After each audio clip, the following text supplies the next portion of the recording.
विद्यार्थी मित्रांनो, सह्याद्री ट्युटोरियल्स मध्ये तुमचं स्वागत आहे. Admission tab open for 12th standard हा काय प्रकार आहे?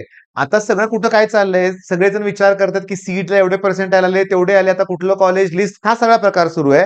मग त्यात मी हा कोणता व्हिडिओ अपलोड करतोय? 12th स्टँडर्ड सांगतो, डिटेल व्यवस्थित लक्ष द्या की गेल्या वर्षी 11th स्टँडर्ड ऍडमिशन ऑनलाईन झाले, बरोबर आहे. आणि गेल्या वर्षी 11वीत वेगवेगळे कॉलेज मुलांना मिळाले, पण त्यात बऱ्याच मुलांना आता कॉलेज बदलायचं आहे. रिझन काय? की अकॅडमीसाठी बऱ्याच मुलांनी जिथं अकॅडमी तिथं ऍडमिशन घेतलं होतं. ओके, जिथं अकॅडमी तिथं ऍडमिशन घेतलं होतं. म्हणजे सांगू का तुम्हाला, बरेच जण आता बारामती, इचलकरंजी, वाई अगदी म्हणूया आपण, पुणे, ही सगळे सेंटर आहेत. लातूर इथं लाखो मुलं शिक्षण घेत आहेत वेगवेगळ्या कोचिंग क्लासेसमध्ये, बरोबर आहे. पण बऱ्याच मुलांनी रिअलाइज केलं की 11वीत नाही तयारी झाली मनासारखी. जसं कोचिंग कडून आश्वासन दिलं होतं तसं काही झालं नाही. जर जेई नाही, जर सीट नाही, बोर्ड नाही, काही नाही. मग अशा वेळेस क्लासेस बदलण्याचा निर्णय झाला. म्हणजे इचलकरंजीवरून मुलं कोल्हापूरला आली, कोल्हापूरची पुण्याला गेले, पुण्याचे वाई, वाईचे बारामतीला. सर्कल तेच आहे, पण शेवटी क्लास बदलावा लागला. क्लास बदलावा लागला म्हणले की कॉलेज बदलावं लागणार आहे. बरोबर आहे, तुम्ही आता कोल्हापूरला शिकताय, मग बारामतीचं कॉलेज काय कामाचं? तुम्हाला कोल्हापूरला आलं पाहिजे ना. पण हे इतकं इझी नव्हतं यावर्षी. एप्रिल नाही, जानेवारीतच मुलांनी क्लासेस चेंज केलेत आणि ऍडमिशन क्लासला एका शहरात, कॉलेज दुसऱ्या शहरात. साताऱ्यात मी तुम्हाला सांगतो की आता नाव नाही घेत नाही, एक फेमस अकॅडमी सुरू झाली. ओके, जी अकॅडमी पूर्ण देशात आहे म्हणूया आपण, पूर्ण देशात ती अकॅडमी आहे. मग साताऱ्यात पण त्यांची ब्रांच फ्रँचायझी सुरू झाली. पहिल्याच वर्षी 700-800 का 1000 ऍडमिशन झाले. मग आता या 1000 मुलांना द्यायचं कुठं कॉलेज? तर मी तुम्हाला सांगतो, मुलं शिकतायत साताऱ्यामध्ये, कॉलेज कराडमध्ये. मुलं शिकतायत साताऱ्यामध्ये, कॉलेज कोरेगावमध्ये. मुलं शिकतायत साताऱ्यामध्ये, कॉलेज मसूरमध्ये.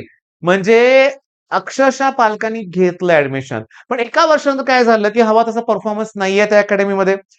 शेकडो मुलांनी क्लासेस सोडले, पण आता क्लास सोडलाय, क्लास दुसरा जॉईन केला. मसूरचं कॉलेज काय आता उपयोगाचं आहे? पण मसूरचं कॉलेज तुम्हाला दाखला देतंय, पण दाखला देऊन आम्ही घेऊ कुठं ऍडमिशन? अजून काहीच क्लिअर नव्हतं. तर ते आत्ता क्लिअर झालंय. ऍडमिशनचा टॅब ओपन झाला, सगळ्या गोष्टी ऑनलाईन आहेत. बरं, आता मी इथं तुम्हाला काही गाईड करणार नाही. तुमचं एकच काम आहे काय, की तुम्ही पहिली गोष्ट म्हणजे त्यांचे रूल्स काय आहेत का बघा. मेडिकल सर्टिफिकेट द्यावं लागतंय का ते बघा. ओके, तालुका चेंज पाहिजे का? ही सगळ्यात महत्वाची अट आहे. म्हणजे मी तुम्हाला सांगतो, बरेच जण काय करतायत, की समजा आमच्या साताऱ्यात वायसी कॉलेज आहे, सयाजीराव कॉलेज आहे. मग सयाजीराव नको, मला वायसी पाहिजे. वायसी नको, सयाजीराव. मग हे रूल मध्ये बसतंय का? शहरातल्या शहरात कॉलेज चेंजेस अलाउड आहेत का? हे पण रूल ह्या वर्षी ऑनलाईन असल्यामुळं रूल्स फॉलो करावे लागणार आहेत. त्यामुळे पालकांना एक नम्र विनंती आहे, ऍट एनी कॉस्ट 2 ते 3 दिवस वेळ काढा. तुम्ही कॉलेजेसमध्ये व्हिजिट करा. ओके, जिथे तुम्हाला ऍडमिशन घ्यायचंय तिथं जावा बरं का. जिथून दाखला काढायचा तिथून सपोर्ट मिळणार नाहीये, त्यांचं ऍडमिशन एक कमी होणार आहे. पण जिथं तुम्हाला ऍडमिशन पाहिजे, जिथं तुमचे प्लॅन आहे तिथं जावा. त्यांच्या रूल्स मध्ये तुम्ही बसताय का बघा. तुम्ही तिकडून ज्या जागा सोडणार आहेत, तुम्हाला तिकडे सीएसआयटी मिळते का हे चौकशी करा. ओके, दोन्ही ग्रुप कंपल्सरी आहे म्हणून कॉलेज चेंज करायचे अशी पण भरपूर मुलं आहेत.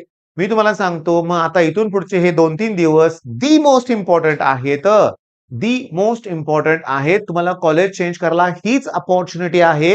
हा टॅब जर क्लोज झाला तर ऑनलाईन प्रोसेस आहे, पुन्हा ऑफलाईन होणार नाही. लास्ट इयर पर्यंत अगदी बोर्डाचा फॉर्म भरेपर्यंत मुलांनी कॉलेज चेंज केलेत केलेत, पण यावर्षी नाहीये. त्याच्यामुळे हा व्हिडिओ अर्जंटली अपलोड का केला कळालं तुम्हाला? समजतंय? मग आता पटकन रिक्वेस्ट आहे पालकांना ऍज वेल ऍज म्हणूया आपण विद्यार्थ्यांना, की ऍडमिशन ओपन झालेले आहेत. तुम्ही कॉलेजला व्हिजिट करा, लवकर ही प्रोसेस कंप्लीट करा. All the best.